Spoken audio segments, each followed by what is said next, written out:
Welcome to the NCD Alliance webinar.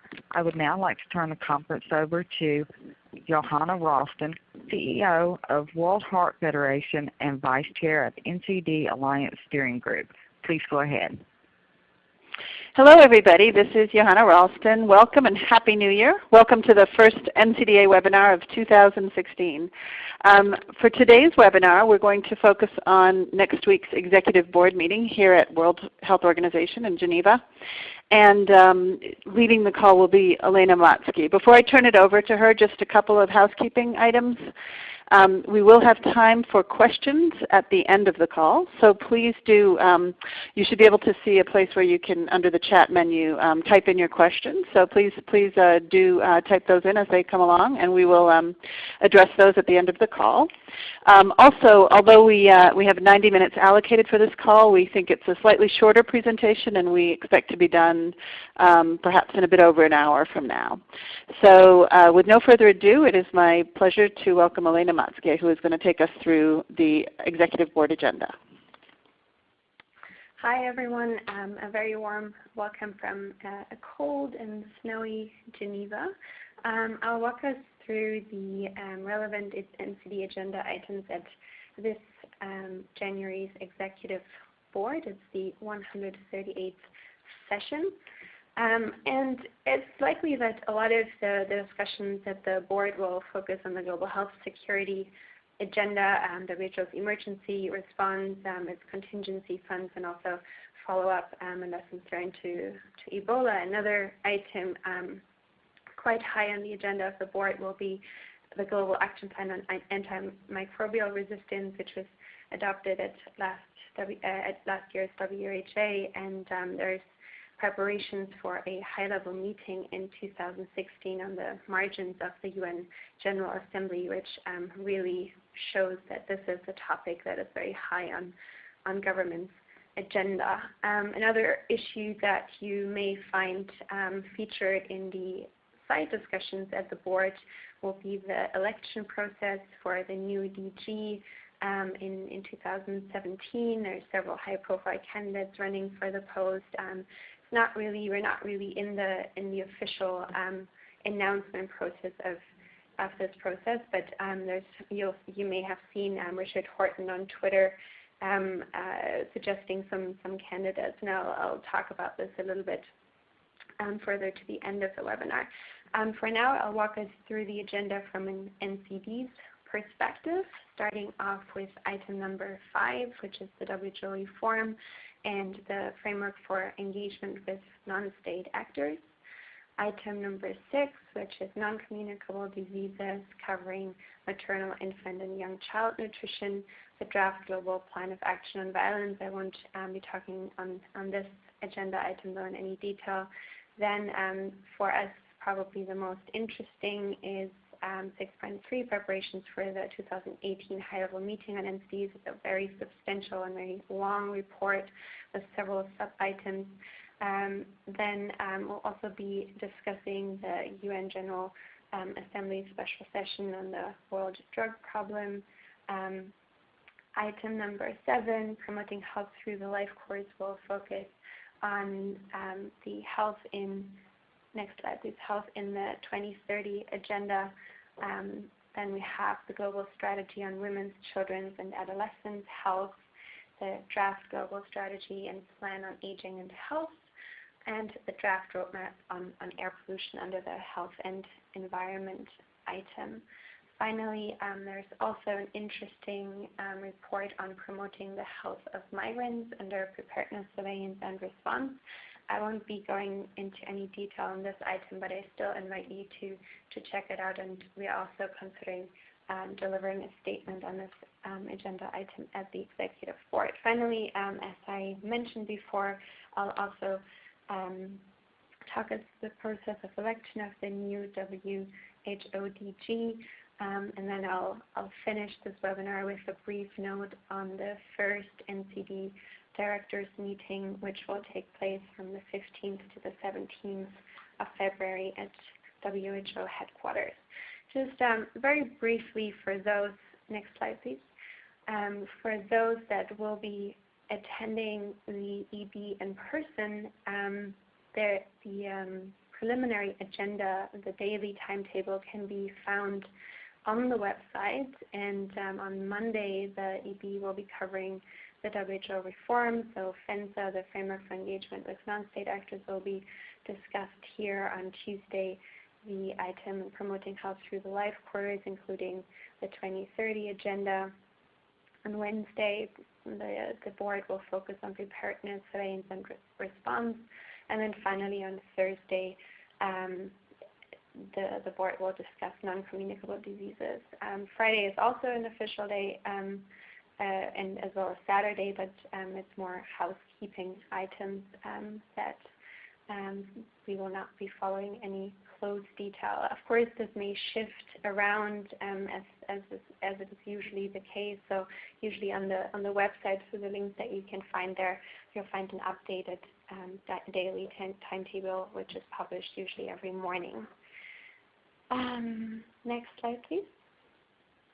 All right, I'm going to start us off with the agenda item 6.3, which covers the preparations for the 2018 high-level meeting on NCDs. And under this title, there's several sub-themes that are covered by the report, namely progress reports on both the implementation of the Global Action Plan and then also a progress report on the attainment of the 9 global targets and 25 indicators. These two are covered in separate annexes, so all of the meat, so to say, of this report is covered in annexes. Finally, an update on the process to update the Appendix 3 of the Global Action Plan. Not covered in any detail is the purpose code to track ODA for NCDs. This is still quite an important point, though. However, it's really an OECD process. It doesn't really fall under the responsibilities of the executive board or the WHA. And if you remember, this purpose code, this ODA purpose code, was called for in 2014 in the review outcome document, given that there is currently no proper way of tracking NCD expenditure. Other big health issues have such a purpose code. And this was also picked up again at the Addis Ababa conference this past year. And WHO is currently working on a paper to establish the technical foundations of this purpose code, proposing 8 subcodes covering the 4 diseases and 4 risk factors. And we understand that 2 member states have indicated that they will be putting this purpose code forward in OECD, and it's not quite clear when exactly this will happen. It's supposed to happen this year, but we need some more clarity on this, and it will be quite important when you talk to member states to support this purpose code and perhaps to check in with what's happening on their side. The fourth item covered in the report is the approach to register contributions by non-state actors. I'll be talking about this a bit more than a quick progress report on the GCM, the Global Coordination Mechanism for NCDs, a progress report on the UN Task Force on NCDs, however, also not going into any not much detail, and then an outline of the 2017 Secretary General's report, which will then feed into the 2018 review on NCDs in New York. The Executive Board is requested to approve the process to update Appendix 3 and also approve suggest to the World Health Assembly to approve the process to update Appendix 3 and to the process to develop an approach to register contributions by non-state actors. Now we're going to go into more detail on these points. Next slide, please. All right, so starting with the progress report on the Global Action plan implementation since 2013. This can be found in Annex 1 of this agenda item. And I don't know if you've had a chance to look at this already, but you'll see that the report very clearly shows insufficient progress achieved between 2010 and 2015. So in terms of the development and operationalization of national plans, we've progressed a little bit from 18% to 37%. However, given that these national plans were supposed to be developed and established by 2015, we're doing pretty badly with only 37 countries having managed to do so. There's a little bit more progress on risk factors, but I'll leave that to your own evaluation of this progress report. Really concerning, though, is the process achieved on management guidelines. You'll be probably a bit startled by the figures, though, because in 2010 we were told, oh, we're there, 75% of countries actually have these management guidelines, and now we're finding out, no, it's actually only 37%. And this is due to the fact that previously only diabetes plans were covered, and now this is all of the 4 NCDs. So WHO had to do a bit of a readjustment here. Then under surveillance and monitoring system, again, a very bleak picture with only 29% of countries with surveillance and monitoring systems in place. And again, there was a readjustment here from the 2010 figures. And this, in a second, leads us to the progress report on the global monitoring framework and the fact that we are having a serious problem with data collection. This annex also briefly talks about progress by international partners. There is recognition for the important role of that civil society, academia, and philanthropies have played so far. The report is pretty vague on the private sector, though, just hinting that there has been some improvement in reformulation of products, but beyond that, not much detail. And then it describes the activities of the Secretariat in a more descriptive manner, really. Next slide, please. Then we'll have the progress report on the 9 global targets. This can be found in Annex 3. And I just mentioned now that that both these progress reports on the Global Action Plan and the GMF, the Global Monitoring Framework, suggest that we are doing really badly on data collection. And basically, we can see that we are lacking data on 7 of the 9 global targets, which is not a good result. We can also see that we've slightly regressed on some targets, such as the diabetes and obesity target. The target here is to halt the rise, but we have in fact seen an increase in diabetes and obesity rates worldwide. And then also the health system targets are of particular concern with regards to data collection. We just really don't have the data here, and it's something that we need to get a lot better at. So the advocacy messages that we'll be amplifying during the EB really is for member states to ramp up efforts to achieve the 4 time-bound commitments made in 2014. And as I'll be talking about the National NCD Focal Points meeting a little bit later in this webinar, but really to encourage member states to send their national NCD directors to this meeting, which aims at building capacity and supporting countries in the achievement of the commitments made throughout the past few years. And of course, specifically prioritizing the setup of robust monitoring and surveillance mechanism at the country level. Next slide, please.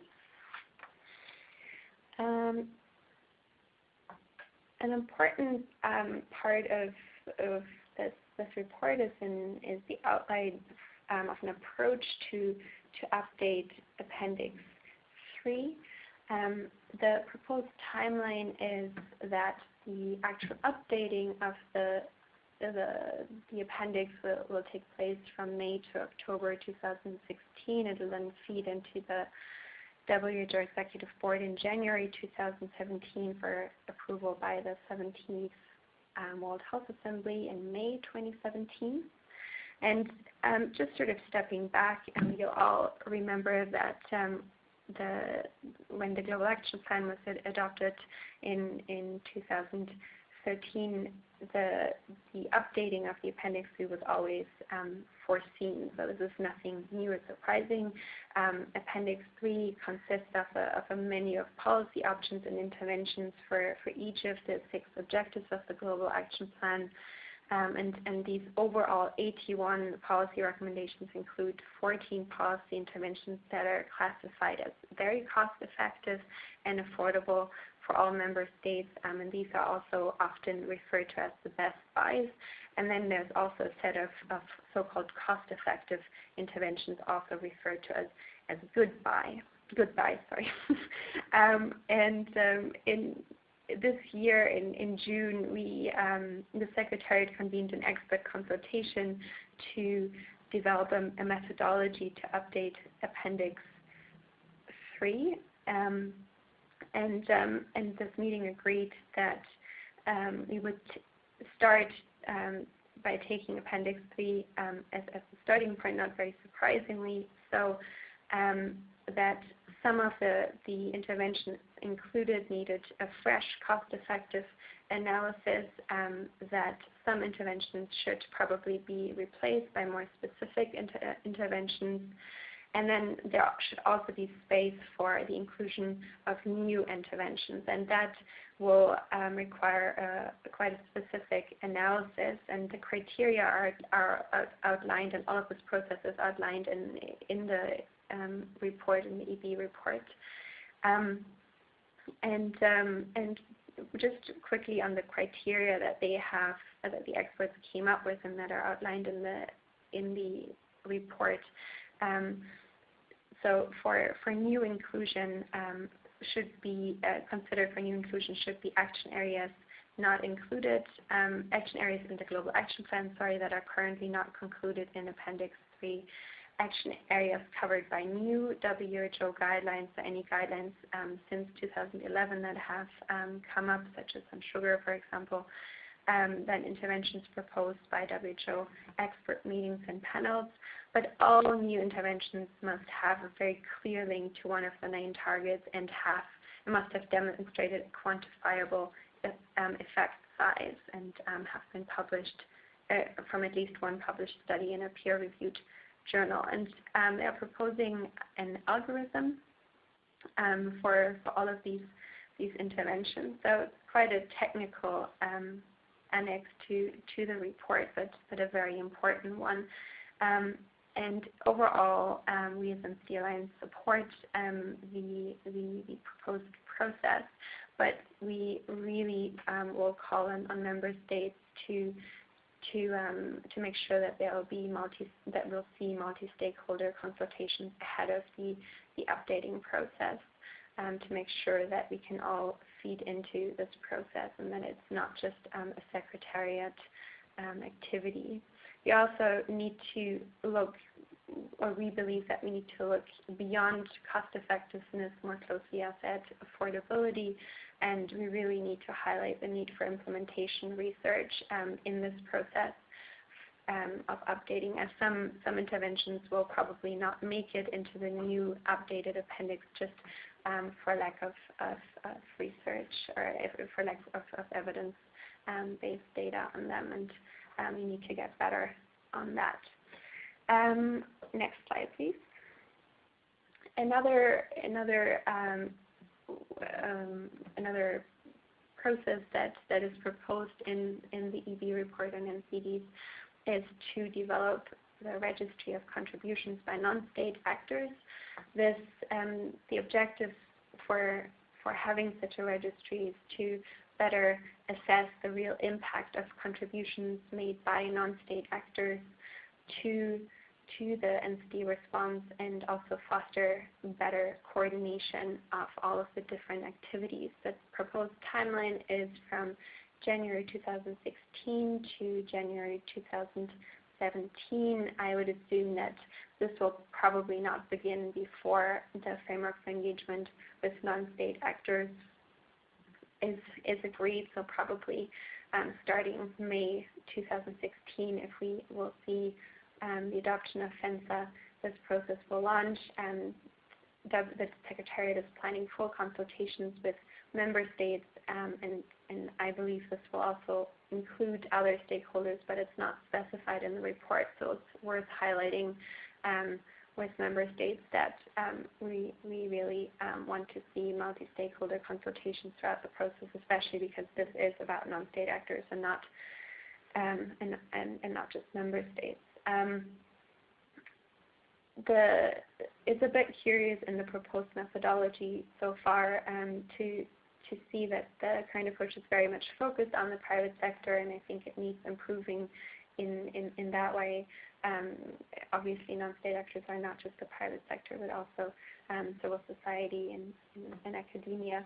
And throughout this year, we will keep you updated on this progress and how the NCD Alliance will be engaging in it. We will probably be producing some thought pieces around this process to guide the work of WHO and engage with member states. But as I said, we'll keep you updated on this throughout the year. Next slide, please. All right, finally, to finish up the NCD agenda item, just a few words on the last annex of the report, which is an outline of the 2017 UN Secretary General report. The report will supposedly include 6 chapters, first on outcomes, progress, and process, including the 2030 agenda, then progress on global commitments, progress on time-bound national targets. Sorry, this should reach 2015 and 2016. So the 4 time-bound national targets were supposed to be achieved by 2015 and then 2016. And the 4th chapter is on international cooperation. And finally, and probably most interesting for most of all of us here on the call, is the recommendation section. So what will be the new commitments that we'll see in 2018? What will be the recommendations that will come out of, that we wish to see come out of the 2018 meeting? In the annex of the report, for the first time, there will be data on the 10 progress indicators by country, so a much more specific overview of progress achieved by individual countries. And if you're familiar with the so-called WHO Progress Monitor, which you can find on the WHO website, which was launched in 2015, you can see the list of these 10 progress indicators and the current country data that we have available. Really, from our perspective, 2016 is a really crucial year. It's a crucial year for member states in terms of increasing their efforts to attain the 4 time-bound commitments, but it's also really an important year for civil society. We really have to start thinking about what we want to see come out of the 2018 meeting. The global development landscape has significantly changed. NCDs are more recognized as a cross-cutting issue across the SDGs, and more opportunities are emerging to create stronger linkages with other health issues such as RMNCH, HIV/AIDS, universal health coverage, and thus for us at the NCD Alliance, but we also invite all of you to begin thinking of the 2018 review as much bigger than just the NCD community, and to begin contextualizing it in this sort of new health and development landscape. And that includes considerations as to who should attend the meeting, and also how we will link the different pieces such as the SDGs and other other global plans to what is happening in the NCD space. Next slide, please.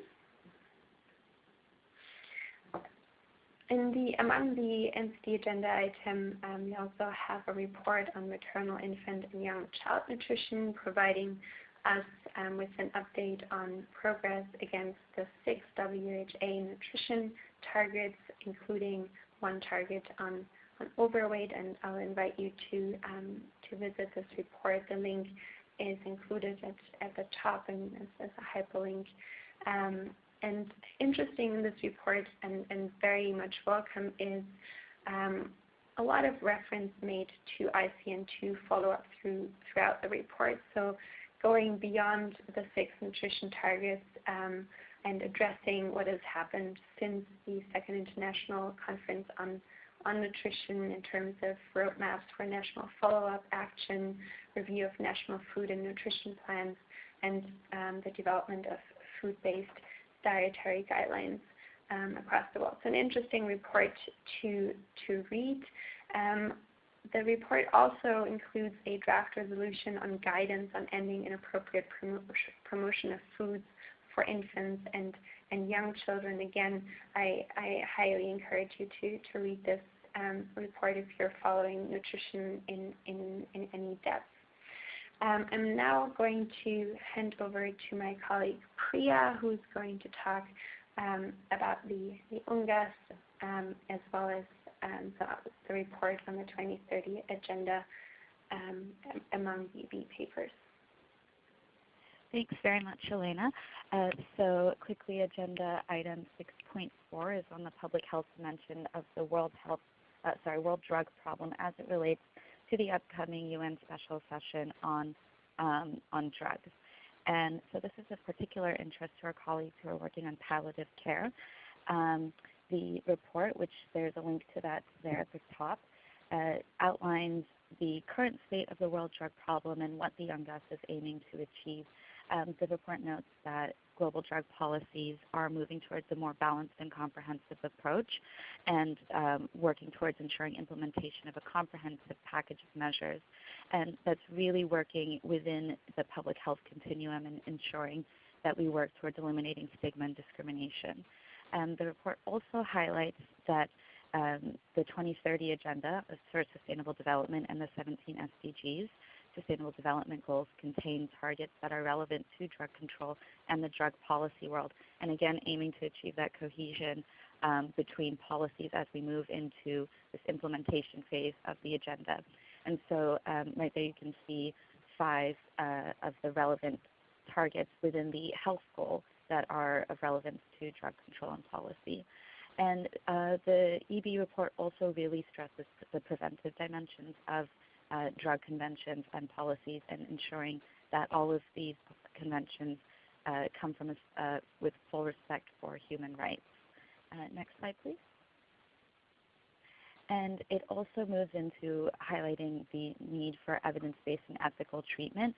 And all of this is also very much in line with what is in the draft outcome document of the UNGAS, which is in negotiations right now in Vienna. And so again, the EB report is really highlighting evidence-based, prevention-focused, public health-oriented coordination between all systems, not just drug policy, but also the criminal justice and health systems. And so for the UNGAS negotiations, those will begin on the 27th of January. And so that process is ongoing, and so the EB will be noting the report. Next slide. And agenda item 7.2 is a very interesting read for all of us who have been following the 2030 agenda. I would really encourage you all to read that. It sets out 4 main sections and really highlights how the 2030 agenda impacts the work of the WHO. It begins by tracing the development of the SDGs and goes into a little history of how they came about. And also talks about how the SDGs and their targets will be monitored. So as we know, the Global Indicator Framework is in the process of being developed, and that will be adopted in March by the UN Statistical Commission.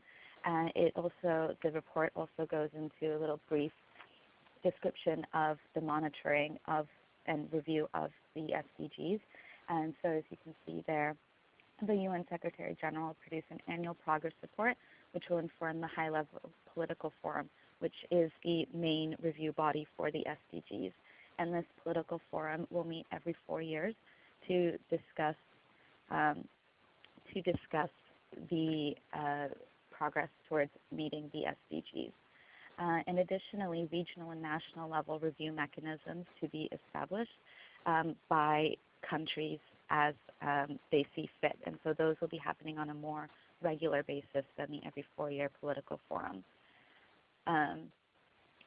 So secondly, the EB report also highlights the key differences from the MDGs, which mainly the MDGs were for developing countries, whereas the SDGs are for all, and that they cover all 3 pillars of sustainable development and were developed in a very inclusive process, as we saw.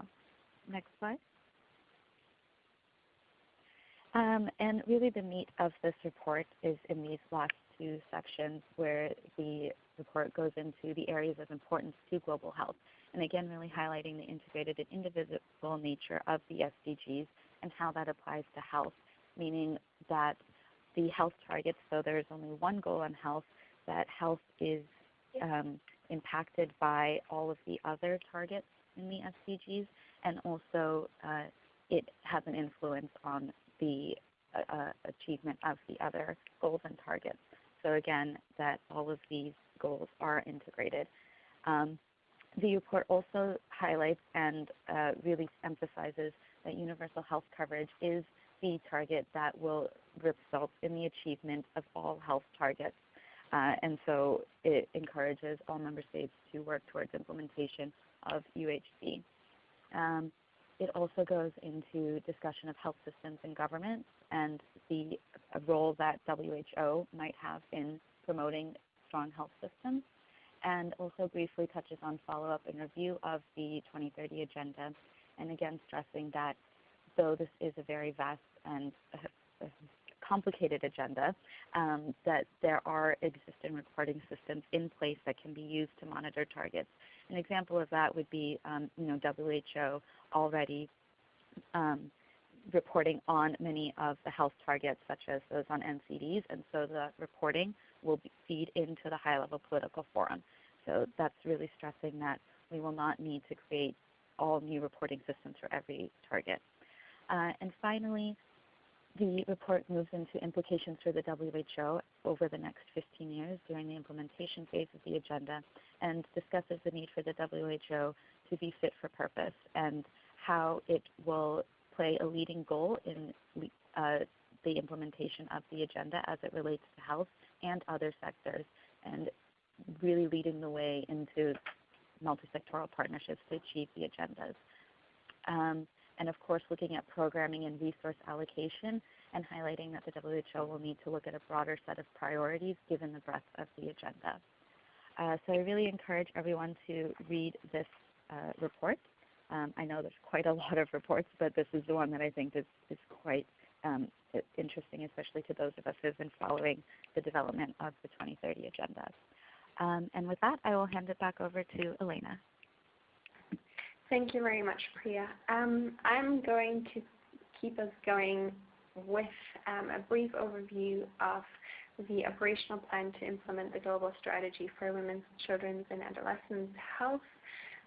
For those of you who haven't followed the global strategy, in September 2015, the UN General Assembly did not only adopt the SDGs, but the Secretary General also launched the new updated global strategy for women's, children's, and adolescents' health. Previously, it was known as the Global Strategy for Women and Children, and adolescents were added to the strategy, which is very important also from an NCD perspective.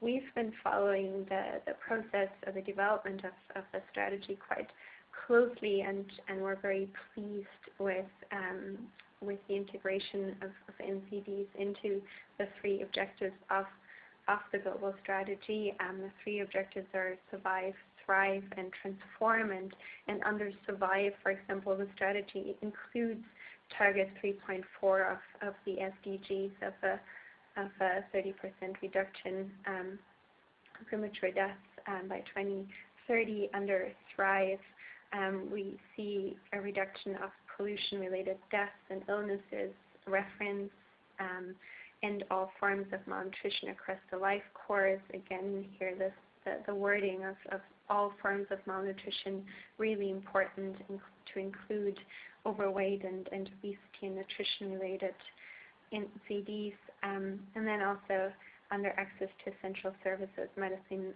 and vaccines, there's quite a lot of space for NCDs. So the global strategy provides several entry points for NCDs, and I believe that for us as an NCD community, strategies such as the global strategy will increasingly become very important as we look more closely at how we can better utilize the synergies between NCDs and other agendas. So if you haven't followed the global strategy process or the global strategy adoption in any detail, I recommend that you read this report. It outlines actions for member states with specific milestones in 2016 and 17, and then also a set of milestones for 2018 and 2020. These can be found in Annex 2 of this report, and it's also really interesting to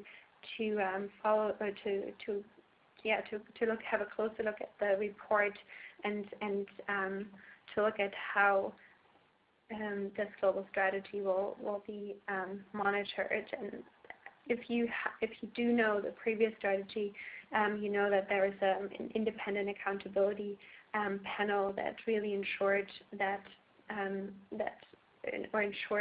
there was fast progress on RMNCH. And there will also be an independent accountability panel now for this global strategy that will prepare annual progress reports, which will be submitted to the UN Secretary General ahead of the high-level political forum on the 2030 agenda, and it will also go into the WHO, EB, and WHA, who will then endorse any related actions and activities. There will be an initial report in 2016 ahead of the high-level political forum, and then the first full accountability report will come out in 2017 for consideration by the WHA. And again, it's particularly important for us because it includes the target 3.4 of the SDGs, but given that the strategy is for women, children, and adolescents, there is an important question here to be asked around data collection. So how do we monitor progress within this target for children and adolescents, as the GMF indicators don't really do that job at looking at children and adolescents in any detail. So questions for us to follow up and a good opportunity to further increase accountability for NCDs and to get more and better disaggregated data for NCDs. Next slide, please. Agenda item 7.4 is on the draft global strategy and plan of action on healthy aging and health. The EB will be requested to recommend the draft for endorsement by the 69th World Health Assembly and provide further guidance. For those of you not familiar with the global strategy, the vision of this action plan is a world where everybody can live a long and healthy life, and where older people experience equal rights and opportunities and live lives free from age-based discrimination.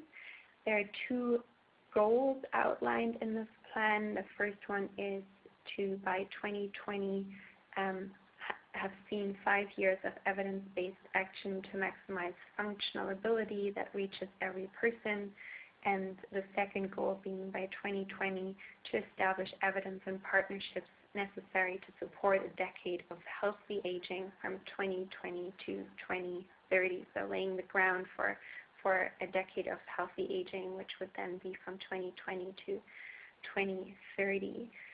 There are 5 strategic objectives, the first being action on healthy aging in every country, the second, age-friendly environments, the third, on aligning health systems to the needs of older populations, fourth, developing systems for providing long-term care, and then improving measurement, monitoring, and research. And these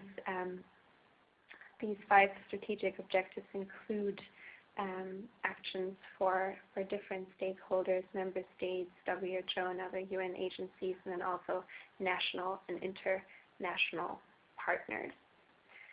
Next slide, please. 7.5 on health and environment presents a draft roadmap for an enhanced global response to the adverse health effects of air pollution. This roadmap is for 2016 to 2019. As on all of these slides, the report can be accessed by clicking on the hyperlink here. And from having reviewed this roadmap, I really commend the different or the focus areas of expanding the knowledge base, monitoring and reporting, global leadership and coordination, and institutional capacity strengthening. I think the points that we would like to see strengthened in the report is really a better fleshed out promotion of solutions that would co-benefit NCD risk factors. So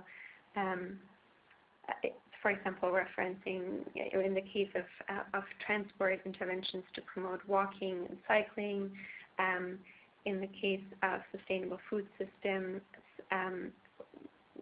promotion of reduced consumption of meat and red meat and processed foods, and that there's stronger, that these co-benefits are better fleshed out, and then also really a more articulate promotion of the role of civil society as part of the intersectoral approach that the draft roadmap is promoting. Sort of an interesting observation that actually surprised us a little bit is that the NCD Lines is mentioned in the roadmap as one of the civil society organizations to engage in the implementation of the roadmap. That was interesting to us, and of course encouraging to see. But we also have a bit of questions around what exactly our role should be in the roadmap. So have a bit of follow-up with member states to do on that, as it caught us a little bit off guard, but certainly welcome as we are doing more and more work on health and the environment more broadly. Next slide, please. Finally, item 9.2, which is the draft global health sector strategy on HIV/AIDS. The overarching goal of this health sector strategy is to end the AIDS epidemic as a public health threat by 2030 within the context of the Sustainable Development Goal 3. It provides a framework for WHO and member states for joint action at global, regional, and country levels. And we are obviously following this agenda item because it also addresses the HIV/AIDS and NCD's comorbidities. Within the draft global health sector strategy has 5 strategic directions. The first is on information for focused action. This is really about robust and flexible strategic information system to generate high quality data for advocacy, national planning, and effective accountability. The second one is around interventions for impact, countries are encouraged to review their packages of essential HIV services, and this here includes also chronic care for people living with HIV. Then delivering for equity, very much on strong health systems and person-centered care, again interesting from an NCD's perspective, and then financing for sustainability and innovation for acceleration. So what kind of research is needed in the future. And again, similar to the agenda item on the global strategy, I think it is very important for the NCD community to more and more actively follow these discussions on parallel health issues, especially as you probably know, in 2016, in March this year, a new working group under the umbrella of the Global Coordination Mechanism will be established that will look specifically on integration of NCDs into other programmatic areas, including RMNCH, HIV/AIDS, etc. And at the end of this year, in December, this working group will then input or present a report with specific recommendations to the Director General. So quite an interesting process ahead. Next slide, please. Of course, very important for all of us is the framework for engagement with non-state actors. I understand that this that FENSA will not be discussed in any great detail at the Executive Board. We've now agreement on most parts of the framework, which is quite exciting actually. There's some new language proposed by the US, India, and China, which you can look up in the report. But overall, we've never been closer to the adoption of this framework that we've all been desperately waiting for. Of course, as you all know, the fact that FENSA hasn't been adopted has really stalled progress on the work of the GCM, the Global Coordination Mechanism for NCDs, but also the overall work of the organization. From our perspective, there is quite an important paragraph, 44 bis, which is around particular caution when it comes to certain industries that negatively affect the NCD response. And we are aware that even though the paragraph itself doesn't have much teeth and is really just around particular caution but not disengagement, we are well aware of industry groups lobbying heavily against this paragraph, especially lobbying the US, as there's different opinions within the US government as to whether this paragraph should be retained or not.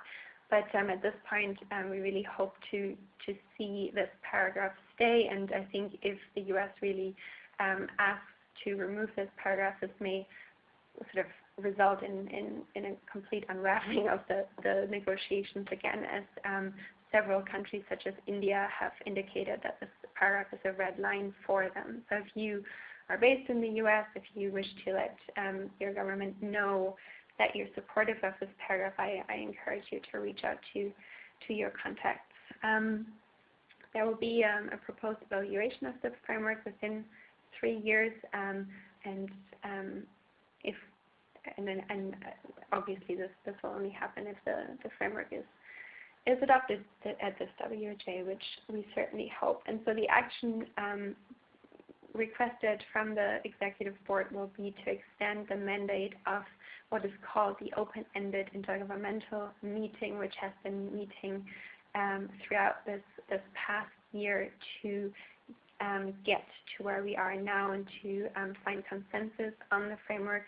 And we'll probably have 1 or 2 more meetings ahead of WHA to finalize the last unresolved paragraph. And it's expected that this request will obviously be granted. So most likely not much discussion at the EB itself, and the bulk discussions will then take place at the next open-ended intergovernmental meeting ahead of the WHA. Next slide. Finally, the last or almost last item on the agenda of the EB that I will be covering is the election of the Director General. The process has slightly changed. We'll see the formal or the official announcement of candidates in September this year, and then they will hold what is called a candidates forum no later than 2 months before the January 2017 Executive Board, where all of the different candidates will be giving speeches and presenting their sort of vision for the organization. There will then be a short list of 3 candidates at the January 2017 EB, and then the actual election of the DG will take place at the 70th World Health Assembly, which is in May 2017. This is by secret ballot. And then the new term of the Director General would begin on the 1st of July in 2017. And the discussion at the EB is more around logistical details, such as whether the 3 shortlisted candidates should be allowed to address the World Health Assembly in 2017 before the voting or not. But no sort of big surprises expected on this agenda item. And just to note that it's generally understood that the next DG should come from either the EMRO region or the AFRA region. And as you may be aware, there are several candidates that are already being discussed, but the official announcement of the candidates will only happen later this year. Next slide, please. There's 2 interesting events taking place during the Executive Board week. The first will be the launch of the report of the Commission on Ending Childhood Obesity. This will take place on Monday in Cell C for those that will be physically present, and the co-chairs of the Commission will be in attendance and present the report's findings and recommendations to the WHO Director General. And then there's another also nutrition related event taking place on Wednesday outside the WHO premises in the evening, and this will be a presentation of the key findings in the 2015 Global Nutrition Report and upcoming opportunities within the 2030 Agenda, the 2016 World Humanitarian Summit, the follow-up to the 2nd International Conference on Nutrition, and also, and perhaps most importantly, at least from my perspective, the 2016 Nutrition for Growth Summit, which will take place on the eve of the Olympics in Rio de Janeiro. Next slide, please. All right, so just to sum up our advocacy priorities in a nutshell, we really want to see accelerated process on the 4 time-bound commitments made in the 2014 UN Review Outcome Document, especially here emphasizing the need to establish robust monitoring and surveillance system. We wish to see adequate consultation of stakeholders within the process to update the Appendix 3 of the Global Action Plan.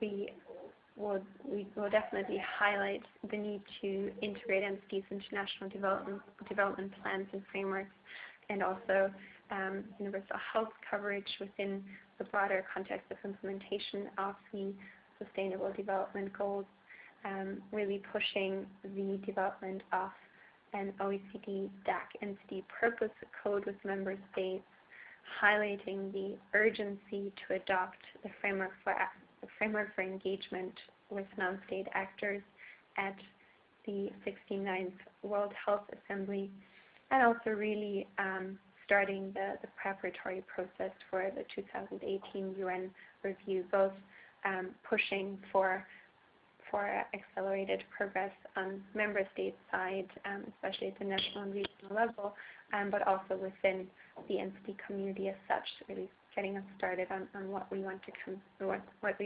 see come out of the 2018 review.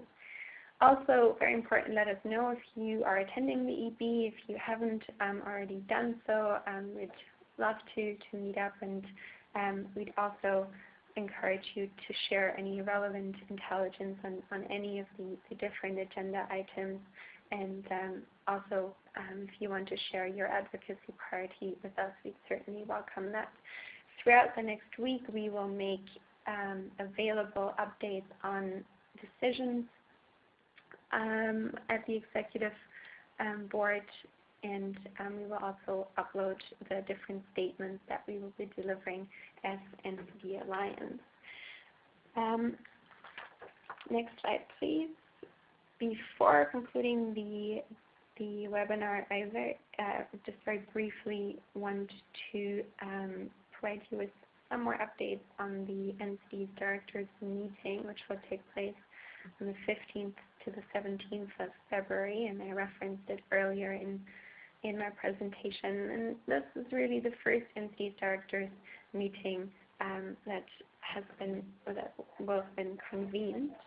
The meeting is devoted to supporting the national NCD program directors and managers in their efforts to implement the 4 time-bound national commitments for 2015 and 2016, and specifically taking into account the NCD-related targets included in the SDGs and the Addis Ababa Action Agenda. There is 2 multi-stakeholder events planned during this 3-day meeting, which is close to member states. On Tuesday, the 16th of February, there will be a networking dinner where civil society and private sector will be invited to give presentations and to network with the NCD focal points, and there will also be a breakfast on Wednesday, the 17th of February. And this multi-stakeholder component will be organized by the Global Coordination Mechanism. I understand that invitations are going out this week.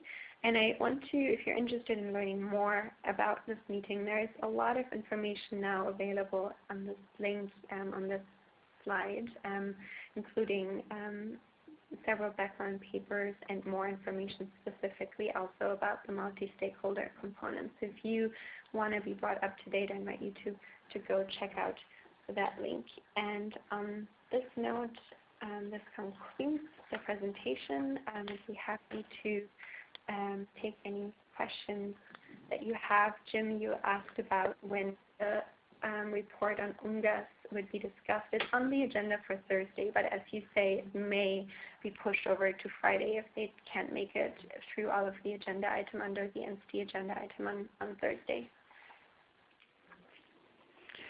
Thank you very much, Alena. That was terrific. That was a very, very thorough and informative presentation. Again, this is Johanna Ralston, CEO of World Heart Federation and Vice Chair of NCD Alliance. So right now we are taking additional questions that Alena can respond to. Just for those of you who joined late, again, we've had a very in-depth presentation on next week's executive board meeting where there will be a number of near-term issues discussed, and NCDs will be across many agendas, but specifically on the agenda for next Thursday. We also spoke longer term about the 2018 meeting, as well as the new DG, and then longer term around post-2030 and the UHC agendas. So there was a question from one person regarding is there any updates around the London meeting for the Lancet NCD Poverty Commission, which is currently taking place. So this is this group, I believe, which Jean Buckman is co-chairing along with Anna Olga Mukumbi. Do we have any updates in terms of the meeting for that group? I'm pleased to confirm that our Executive Director, Katie Dane, is indeed a commissioner, and great. Will start tomorrow. I wasn't sure about that, so I wanted to not say that. I'm afraid I don't have any particular updates given that the meeting is only starting tomorrow. Well, Navpreet, I'm sorry if I'm totally butchering your name, which I probably am, but if you want to reach out, we can probably provide some updates after the next 2 days, but I'm afraid that for now I don't have any details. Great, thanks. Were there any further questions from participants? The only other thing to mention is Davos is also happening in the next few days, and there will be some of our partners and stakeholders will be at various sessions there as well. So we'll be able to. I'll be going there for a day as well, but there'll be a chance to have NCDs on the agenda there as well. Any other questions or updates? I think one of the other key pieces, again, as Alena mentioned at the end, is this NCD Directors Meeting next month is quite a exciting opportunity, and those who have been involved in the global coordination mechanism will be able to engage, and we hope that a number of you will be able to come to Geneva and participate in that. So that is a really exciting opportunity as well. Alena, any summary words from you or any other final comments? I think just because you mentioned the meeting, I think it's really important if you are at the EB or if you're attending any sort of briefings with your government ahead of the EB to really emphasize the importance of attending this NCD Directors Meeting. I think it's a really good opportunity for all of the different NCD focal points to get together and really put their heads together as to what has to happen ahead of 2018 to make better progress, as the EB report on the Global Action Plan and the Global Monitoring Framework really shows that we are lagging far behind, and we have about 10 years, or actually less, to get to 2025, and we're very, very far away from it. So this meeting is an excellent opportunity for peer review, and I think for peer learning, and I think the agenda and has been really well elaborated, and it would be a pity to not see very good attendance. And I think it's particularly important also to remind high-income country member states that they have a lot to offer to colleagues in low and middle-income countries, and there's a lot of lessons learned that can be shared that otherwise probably wouldn't. So it's an excellent opportunity, and if you have any chance, any opportunity to encourage your government to send their NCD director, I would highly encourage you to do that. Alena, just quickly on that, do you have a sense of is there any core messaging, and do you know how many people will be going or expected there of national NCD directors? Just to let the group know. The last update I had was, I think, between sort of 60, and I think WHO was hoping for about 100. So I think there's a bit of supporting and encouragement still necessary. 60 is certainly not an overwhelming number, and as I said before, it really would be a missed opportunity to not attend. Excellent, thank you. And I think Beatrice Champagne had a question about what countries will be coming, who from Latin America and Caribbean. I think we don't actually, do we not know that, or do you have any information on that, Alena? No, I unfortunately do not have any information as to which country specifically will be attending. If I do, Beatrice, I'm definitely going to get back to you on that. We've just been told that there's a number who've registered, but not the specific country. So again, thank you if you can, as Alena said, reach out to your governments and encourage their participation. Okay, Alena, any other summary words from you? No, I think just for those that are going, enjoy the EB. Do reach out to us. We'll be around. The NCD team will be around, and then stay tuned for further updates on our website and the e-alert, which goes out every Thursday. We'll obviously be sharing the slides of this webinar with you, so you can go back and check some facts. And otherwise, we look forward to seeing you on our next webinar, which will be in approximately 6 weeks, I believe. Okay. Thank you very much, Alena. That was an excellent presentation. Thanks to Priya as well. So, and with that, the first NCDA webinar of 2016 has now finished. Thanks very much. Ladies and gentlemen, that does conclude the webinar for today. We thank you for your participation and ask that you please disconnect your lines.